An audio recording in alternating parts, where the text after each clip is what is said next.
What's up, y'all? It's Ty. In this video, we're going to be looking at days away from huge NBA moves. Shout out to AM Hoops. Now, here's the deal, guys. The NBA draft starts tomorrow at the time I'm recording this video.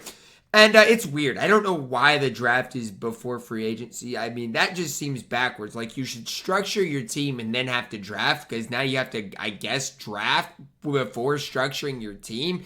Just doesn't make sense, because, like, the Timberwolves right now don't even know what their backup point guard position is like. Anyways, I'm just eager to see what huge NBA moves are on the way. Obviously, Paul George at the forefront of all talks. We're less than 30 days from NBA free agency, and not just free agents, big trades. Every year, it is something huge. Last season, Dame to the Bucks. Year before, Rudy Gobert to Minnesota. Big Roo. But one of the most legitimate rumors for this offseason, including now Klay Thompson and Paul George. Klay, I forgot about Klay because he kind of stinks. But first, Karl Anthony Towns. Cat's not going nowhere. One of the biggest luxury tax bills in NBA history. Cat's not going anywhere. Whoever's going to own the T-Wolves does not want that, especially after losing. They're paying it. They're going to pay it. In 5 to Dallas. Let's face it, Naz Reid more than ready to step in, and they're built around Anthony Edwards and Rudy Gobert. What they really need now is a new young point guard. So the Hawks get Karl Anthony Towns, the Wolves get DeJounte Murray and Bogdan Bogdanovic. Murray makes half.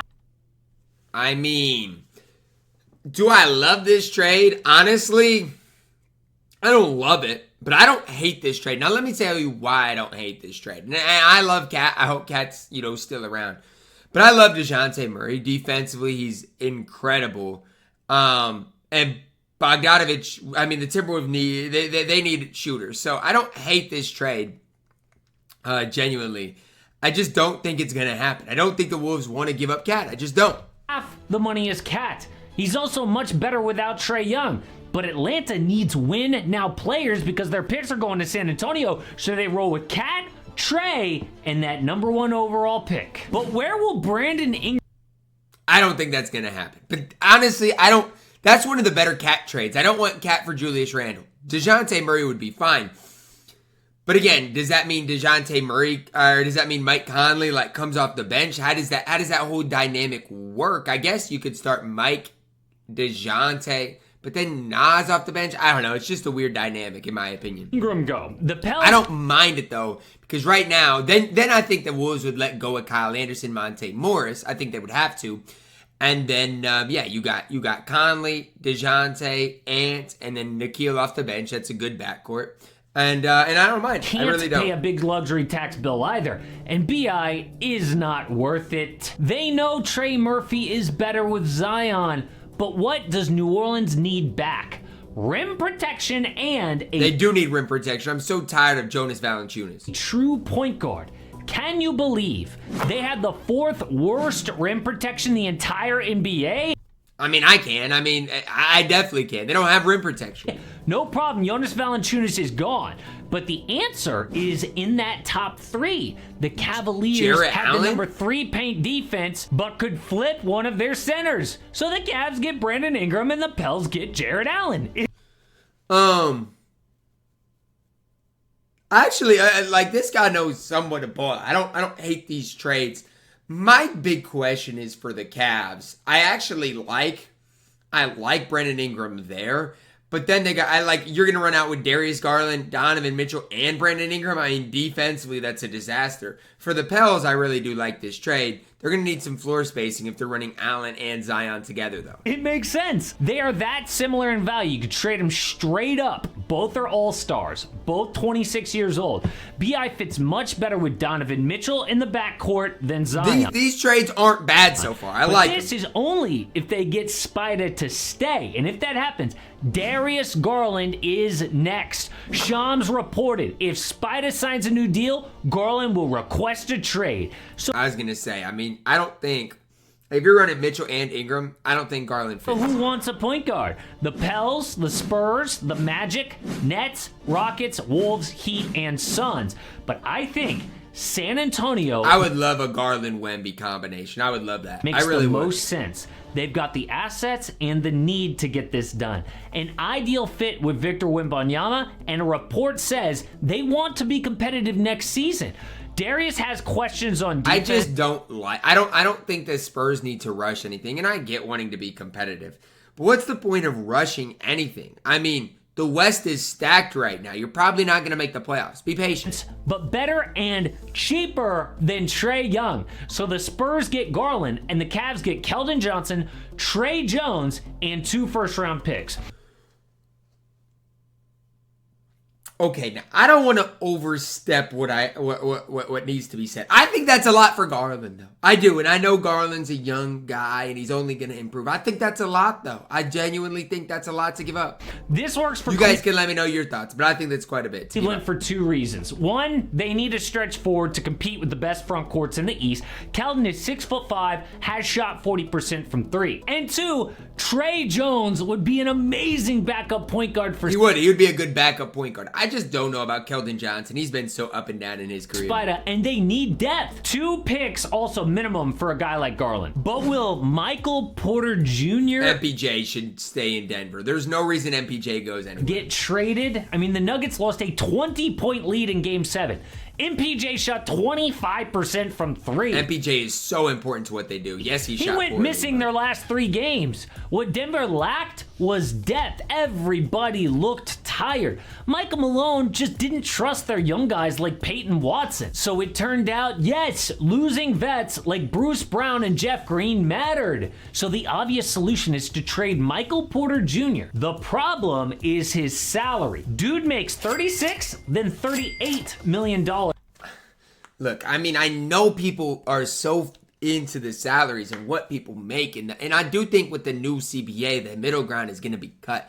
But $36 million for MPJ, it seems like a lot, but like Jaden McDaniels is going to make $30 million. Like, it's just the new NBA. It's really not that bad. It's the next 2 years. MPJ was good this year. He was really good.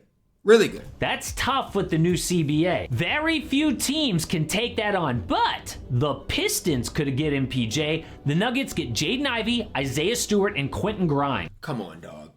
The Denver Nuggets do not want Jaden Ivey, Isaiah Stewart, and Quentin Grimes.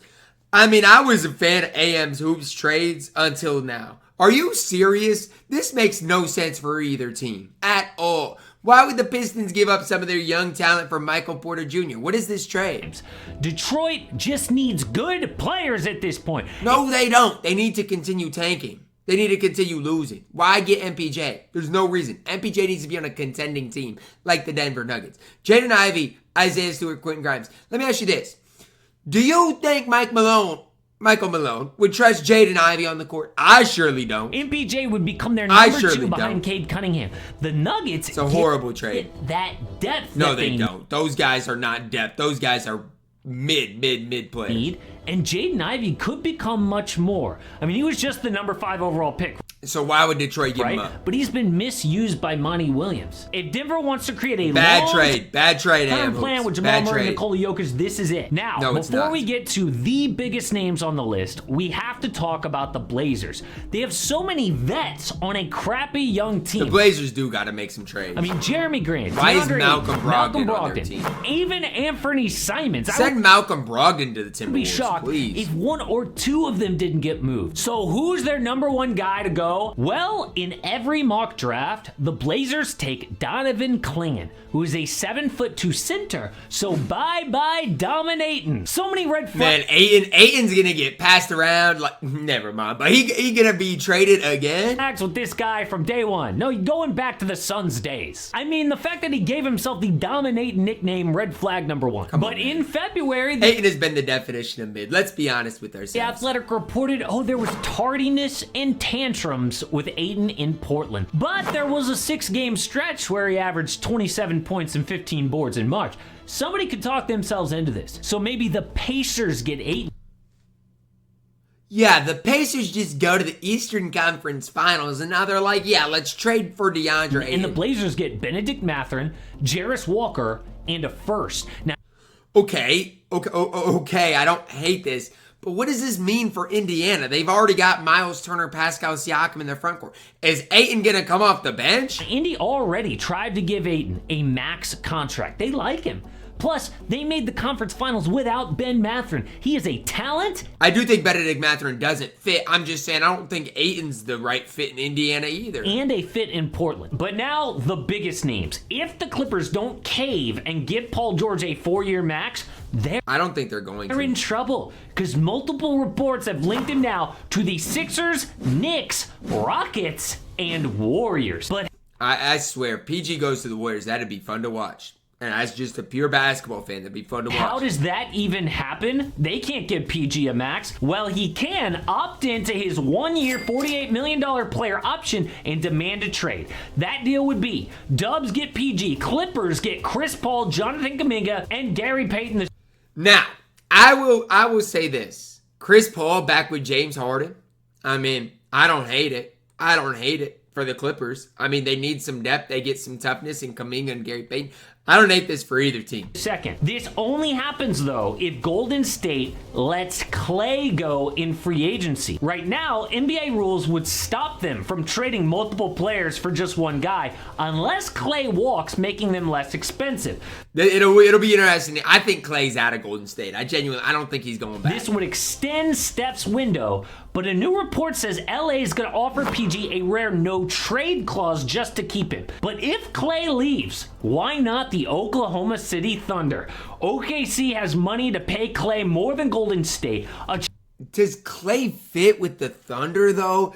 That's my thing. The Thunder are so young. They're so talented. They do not need Klay Thompson. I'll be the one to say. Change of scenery might help him, too. Yeah, Clay's not a great defender anymore, but now they got Alex Caruso, and he hits threes. I know, but they got Shea, Alex Caruso, Lou Dort, Jalen Williams. Where does Clay fit? He's a perfect fit for a young OKC team. Off the but bench? Trae Young, obviously on the way out. Can you believe he had the only 25-point, 10-assist season in the NBA, and the Hawks still missed the playoffs? That is so Trae Young. I'll say this. What Trae Young did in the playoffs a few years ago is just forgotten about. Trae is special. Plus, getting that number 1 pick for Atlanta is the perfect chance to start with a new face of the franchise. The Hawks got to rebuild, man. So what are the pros and cons of Trae? Well, he is a one-man offense, but too small on defense. Kind of like the anti-Rudy Gobert. An elite playmaker, yet somehow still considered selfish on offense. I don't know how that happens. A plus shooter. I mean, his 3-ball really came back, but not exactly a leader in the locker room. He's a 25-year-old all-star. Those are very rare, but a gigantic contract. And the thing for me with Trae is it is kind of a buy low spot. Like it is. So where does he fit? The Magic get Trae for Jonathan Isaac, Mo Wagner, Jet Howard, and 3 first-round picks. Anything less than 3 picks doesn't get this done. You're probably right. My thing with this is, yes, the Orlando Magic have a huge offensive issues. But this sacrifices what they built their team on. They built their team on defense. You get Trae Young, give up Jonathan Isaac, one of the best defensive graded players in the league. And I don't know. I don't know how I feel about this. It does help their offensive issues, but is that worth the defensive sacrifice? I don't know. Isaac is one of the best. I don't know, because I still think, I actually like that fit. Trae with Paolo and Franz Wagner. I don't mind. Defenders in the league. I don't mind. Perfect replacement for an aging Clint Capella. Did you hear what Paolo Banchero just said after getting eliminated? We need a guy who can set the table and be reliable. I mean, we got a lot of guys who can make shots and make plays, but I would rather be more of an offensive hub than a point guard. I mean, that's the truth. I mean, and even Jalen Suggs is very good, but they need a guy that can go get them. Like Domantas Sabonis or Nikola Jokic, Trae Young unlocks that. And I know people are still going to doubt that Karl Anthony Towns trade idea, but if you've been paying attention, it makes sense. But if you still want in-depth details, check out why things aren't looking great for Cat. I mean, look. I'm a Minnesota Timberwolves fan, so I get it. I literally think the Timberwolves are running it back next year. I genuinely do. Now, if they could do the DeJounte Murray and Bogdanovich, I don't hate the idea. But again, do the Hawks really want to be competitive next year? I don't know. Not if they're trading Trae Young. This one's horrible. The Denver Nuggets would never in their wildest dreams make this trade. But overall, good video. Drop a like on the video, guys. Subscribe if you're new, and as always, man, I love you guys. Have a blessed day.